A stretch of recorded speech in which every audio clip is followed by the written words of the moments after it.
Let's take a look at how to set up Ethernet IP communication. All communication settings are configured in XG5000. Since Ethernet IP is based on client-server communication, both client and server configurations are required. PLC can function as either a client or a server.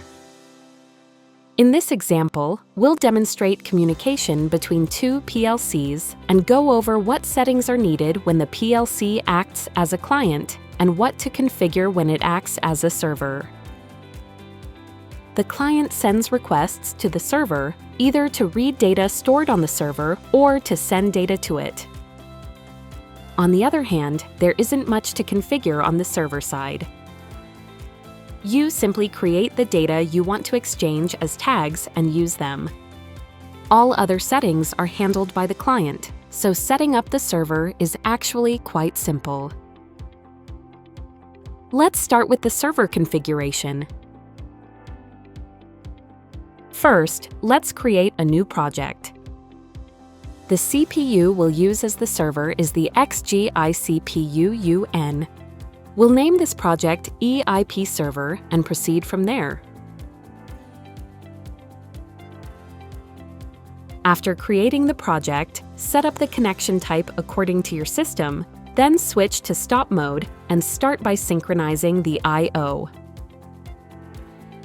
Go to Online, System Diagnostics, I/O Information, and perform PLC I/O synchronization.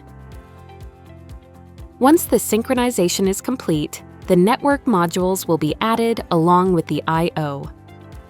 After that, open the EFM-TB basic settings, and for this example, we'll assign the server an IP address of 192.168.1.22. This is the basic settings screen for the Ethernet module, EFM-TB.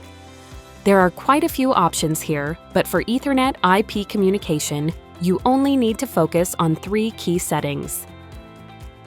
Among them, the IP address and subnet mask are absolutely required.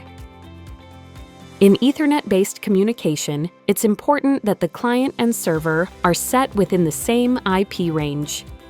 If you set the subnet mask to 255.255.255.0, remember that the first 3 segments of the IP address must be identical for the client and server to be on the same network.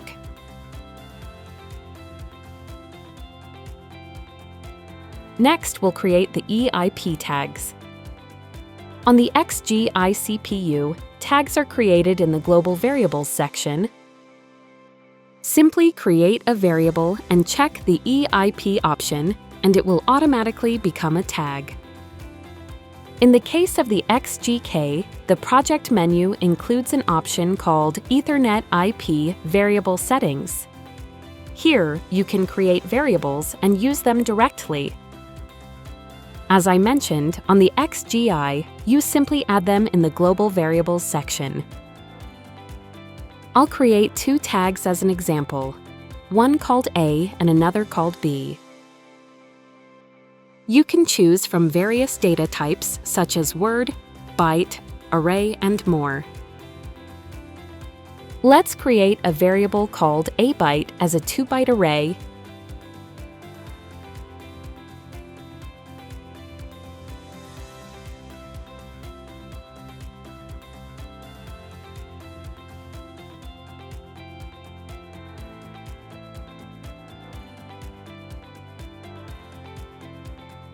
and another variable called bbyte_ar as an array of 10 bytes.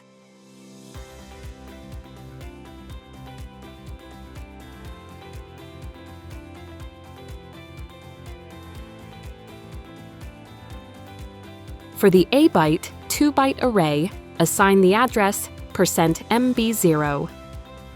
For the bbyte AR 10-byte array, assign the address %MB10. Once the variables are set, check the EIP OPCUA option, and this will create and register the tags. The abyte variable will occupy addresses %MB0 and %MB1, while the bbyte AR variable will span from %MB10 to %MB19. The tags we just created should be added to the set's EIP target section in the module's standard settings.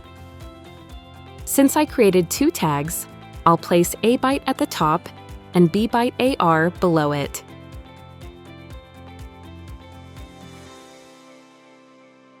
One important point to note is that the server needs to provide the client with information about the assembly instance. This information is represented by the index number, which we'll cover in detail during the client setup. On the server side, all you need to do is place the tags in the set's EIP target section and write them. Before writing the program, we can't write an empty program, so we'll create a simple ladder program first.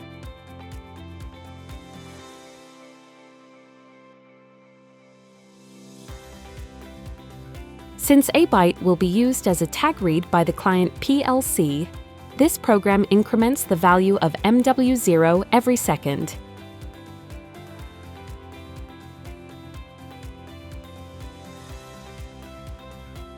With this setup, the value changes every second, allowing the client to easily verify in real time that Ethernet IP communication is working.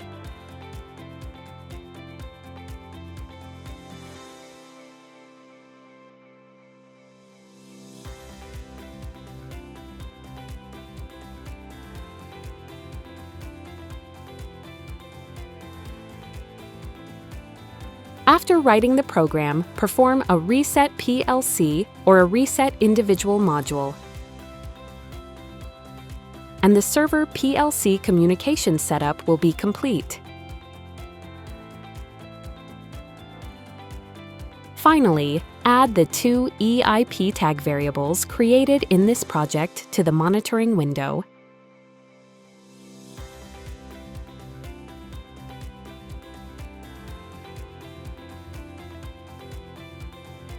And we're done with the server PLC setup.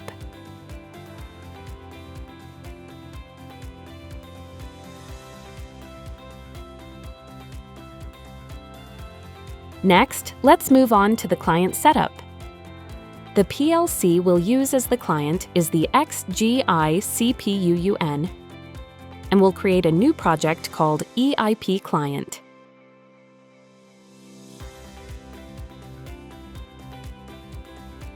Just like the server, we'll synchronize the I/O right after connecting so that all modules are registered at once.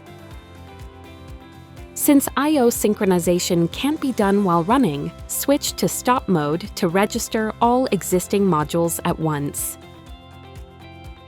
Performing I/O synchronization will register both the I/O parameters and network items. The process for I/O synchronization is the same as in the server PLC setup. Next, let's go into the module's basic settings and set the IP address. We'll change it to 192.168.1.10. Normally, after changing the IP address in the module's basic parameters, you need to write it to the PLC for the changes to take effect. However, since the network range 192.168.1 is already the same, we can proceed with the communication settings first and perform the write later.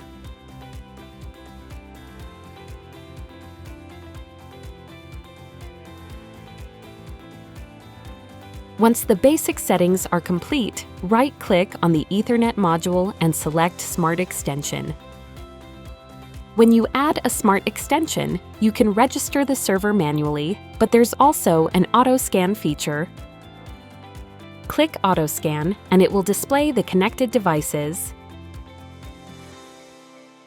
If the Ethernet cable is properly connected, you should see the information of the server PLC we set up earlier. Here, the XGL EFMTB module with the IP address 192.168.1.22 has been detected and listed as an EIP-EDS type device. When you click Next, you'll see a tab for specifying the communication device area. This option is used for RAPINet communication, so we don't need to set it in this case. After completing this step, an item named EB will appear. This represents the server that was added. In this example, it's displayed as EB22.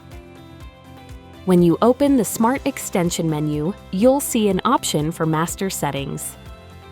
However, in this case, we only need to configure the Ethernet IP block settings. Select EB22, then click Sets EIP Details to open the detailed EIP configuration window. Before we can set up the EIP details, we need to create tags. So let's go to the Global Direct Variables window and create and configure the necessary tags. Let's create two tags, named AA and BB. The purpose of creating these tags is to exchange data with the server, so their size must match the tags used on the server side. For AA, set it as a 2-byte array variable and assign the address %MB100.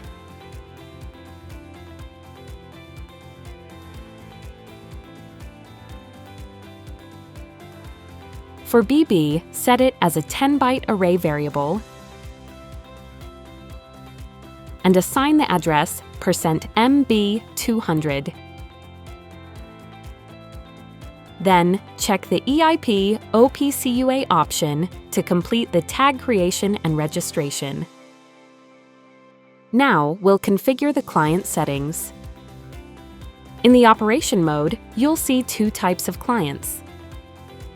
The implicit client, which performs cyclic communication, and the explicit client, which performs acyclic communication. Here, you can choose whether to use implicit or explicit connection. In most cases, Ethernet IP communication commonly uses the cyclic method.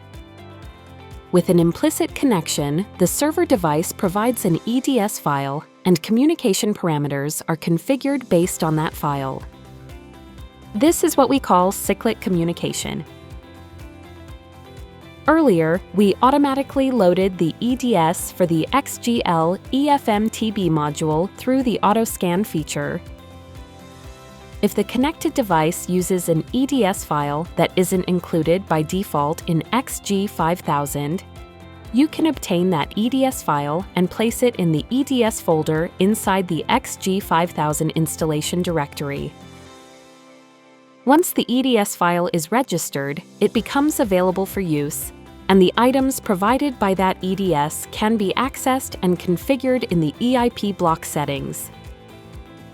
In the I/O type section, you'll see several options. This is where you choose the type of communication to be performed.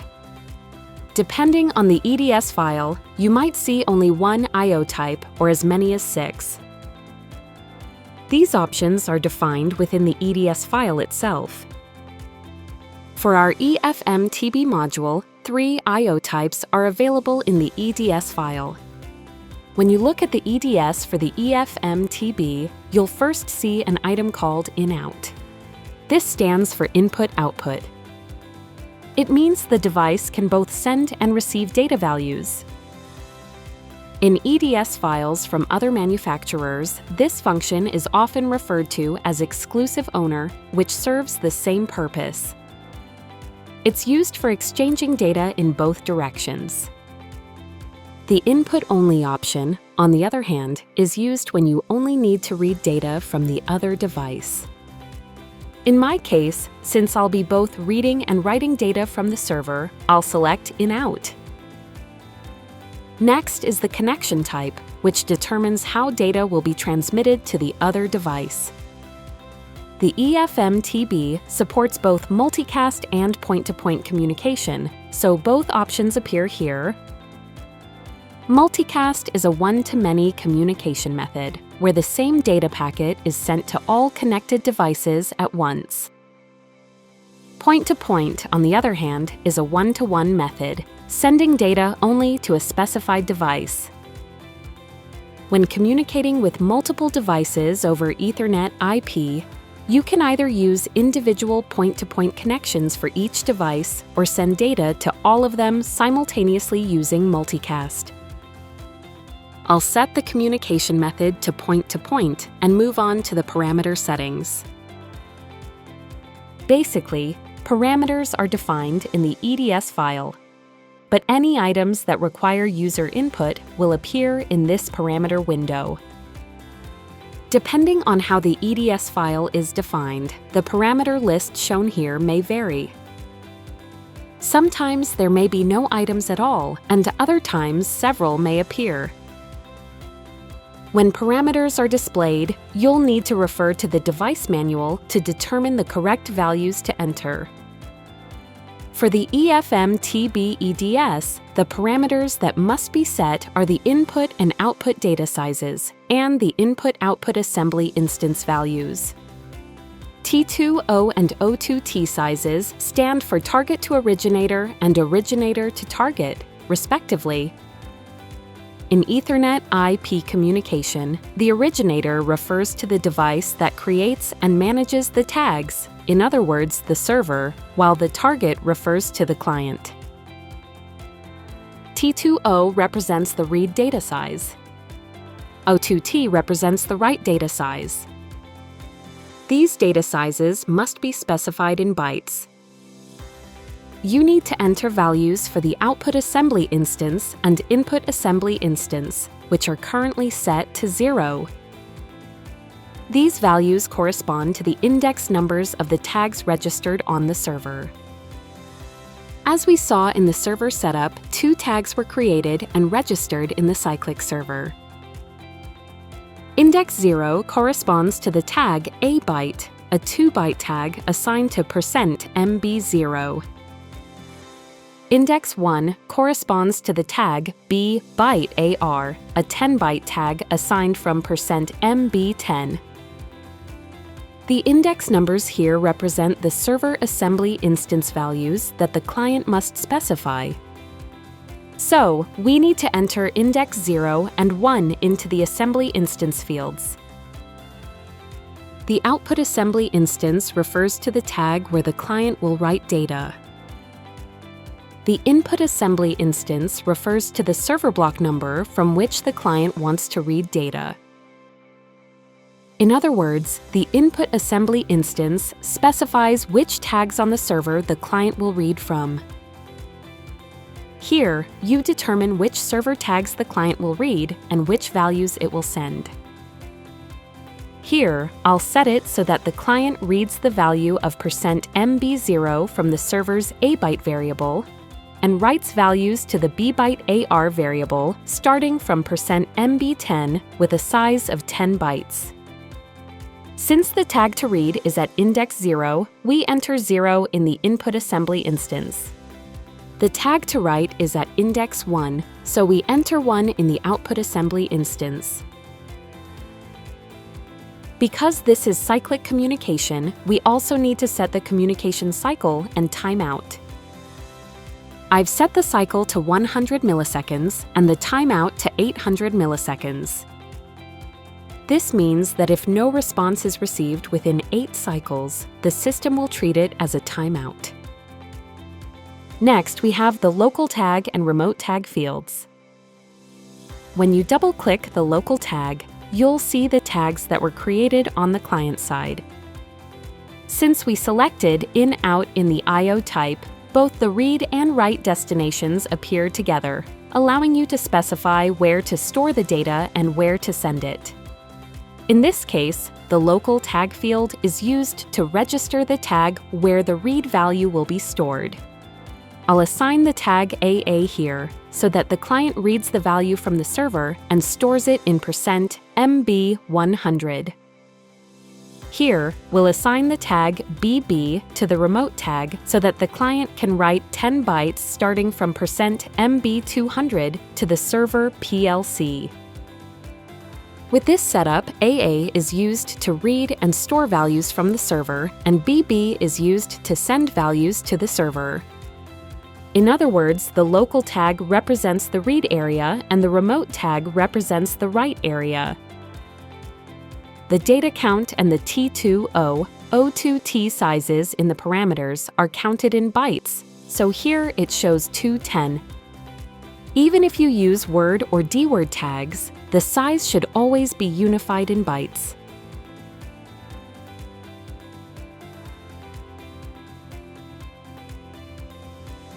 In an empty project, we'll write a simple ladder program to transfer the 2-byte data read from the server into 2-byte type symbolic variables using move instructions so we can verify the communication.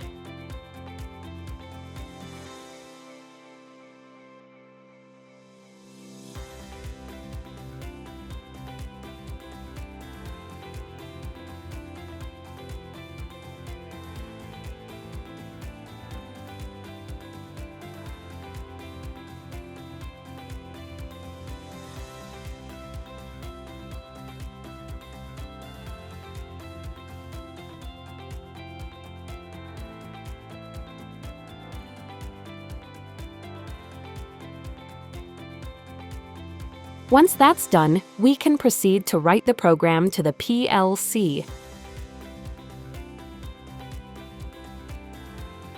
After writing, perform an individual module reset for the communication module and check whether Service Enable is activated.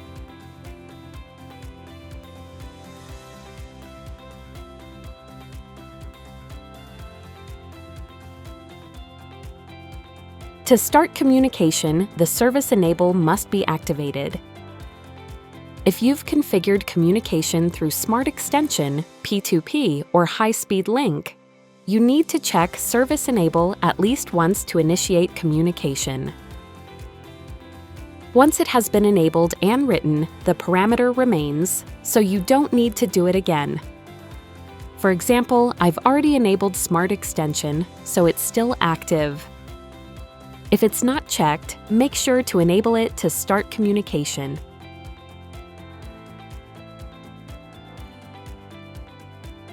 After writing the program, you can start the monitor and verify that communication is working correctly in the ladder program.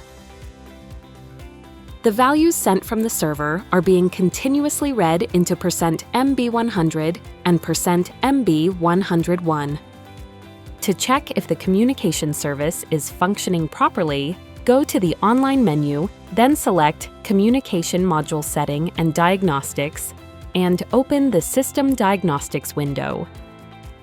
A diagram of the PLC will appear, allowing you to view diagnostic information for the modules.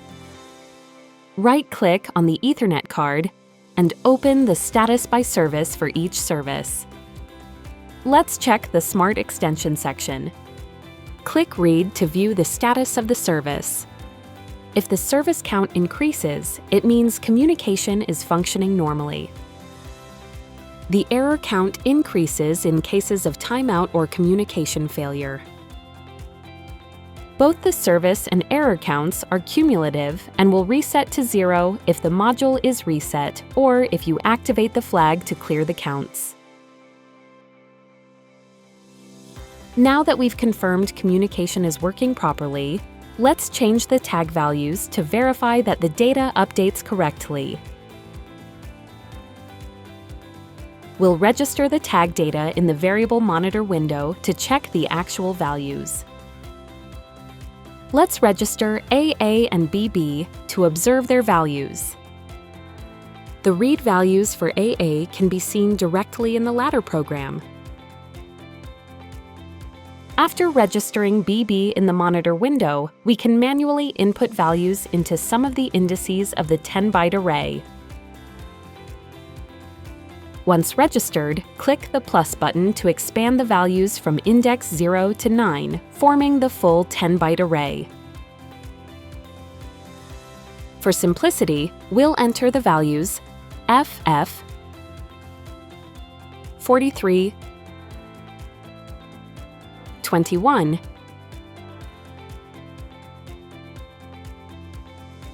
AA in hexadecimal. Since this tag writes data to the server PLC, we can check on the server side to confirm that these values are actually being written. Now, we'll disconnect and connect to the PLC that was set up as the server.